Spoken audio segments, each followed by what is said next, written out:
Bismillahirrahmanirrahim. Assalamualaikum warahmatullahi wabarakatuh. Nama saya Maulana Firial Raka Andika dari kelas 12 IPA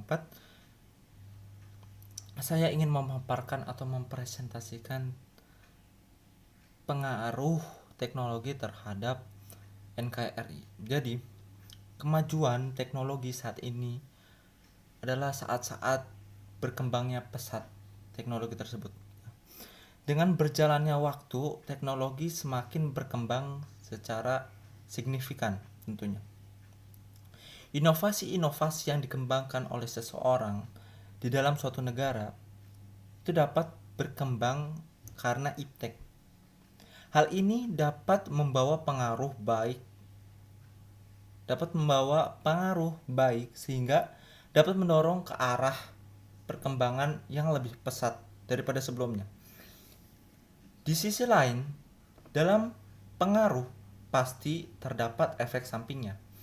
Efek samping yang saya maksudkan dalam konteks ini adalah dampak negatif dari berkembangnya teknologi. Karena dampak negatif itu dapat mendistorsi negara atau yang lebih umumnya mendistorsi diri kita sendiri ke arah yang lebih buruk daripada sebelumnya. Jadi apa aja dampak-dampak positif atau negatifnya? Pertama, dampak positif pada bidang politik, yaitu kebebasan berdemokrasi dan keterbukaan berpengaruh terhadap kemajuan pikiran dan partisipasi bangsa Indonesia. Maksudnya apa? Karena ini maksudnya kita dapat mengekspresikan atau mengapresiasi atau mengekspresikan diri kita sendiri, apa yang kita maksud, apa yang kita mau partisipasi terhadap bangsa kita dengan cepat karena ada teknologi seperti digital atau gawai ya. Jadi yang kedua, yaitu bidang ekonomi ya. Bidang ekonomi yaitu mendorong penanaman modal asing. Nah, modal asing jikalau ditanam di negara kita, yaitu negara Indonesia, maka itu akan membawa pengaruh baik karena di sini ada seperti pajak ya. Pajak mungkin bisa ditarikin itu dari perusahaan asing tersebut yang ditanam di Indonesia untuk bisa mengembangkan juga Indonesia sebagai dapat menjadi negara yang maju gitu, negara yang industrial gitu ya mungkin. Habis itu yang ketiga yaitu sosial budaya. Di bidang sosial budaya itu mempermudah seseorang memperoleh informasi. Maksudnya apa? Kita tidak perlu mobilisasi ke luar negeri hanya untuk memperoleh suatu informasi gitu. Kita hanya bisa membeli gadget atau apapun semisalnya. Kita dapat membuka website gitu ya, atau menonton televisi atau berita ya, dan memperoleh informasi itu dengan cepat gitu. Habis itu dampak negatifnya apa?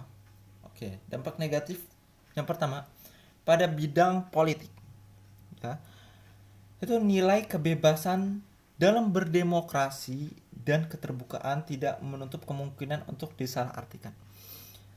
Ada kalanya kita mengekspresikan suatu hal yang baik, tetapi orang lain mengekspresikan suatu hal yang buruk karena tidak tahu arti dari mengekspresikan dengan suatu hal yang baik gitu loh dalam berdemokrasi, contohnya gitu. Habis itu yang kedua pada bidang ekonomi. Nah, perdagangan bebas ya, timbulnya kesenjangan sosial akibat adanya persaingan bebas dan akumulasinya negara asing dapat menguasai perekonomian negara. Nah, akumulasi dari dampak tersebut adalah klimaksnya dapat menguasai perekonomian negara.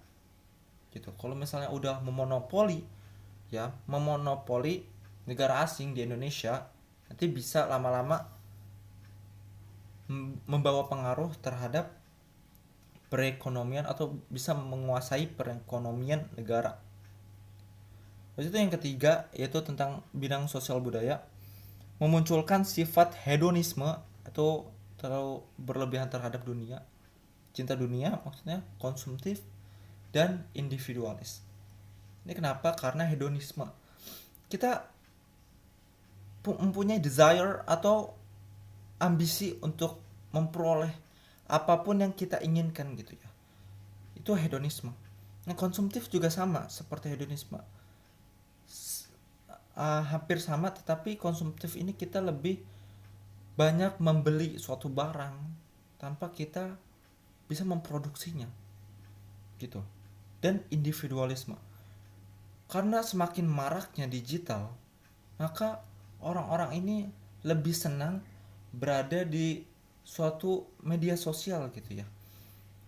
Contohnya, misalnya di sekitar kita itu lagi berkumpul-kumpul, tetapi temennya itu malah mainan HP gitu. Itu namanya individualis, tidak peduli terhadap lingkungannya. Jadi seperti itu. Terima kasih. Segitu saja dari saya. Mohon maaf jikalau ada salah kata. Wassalamualaikum warahmatullahi wabarakatuh.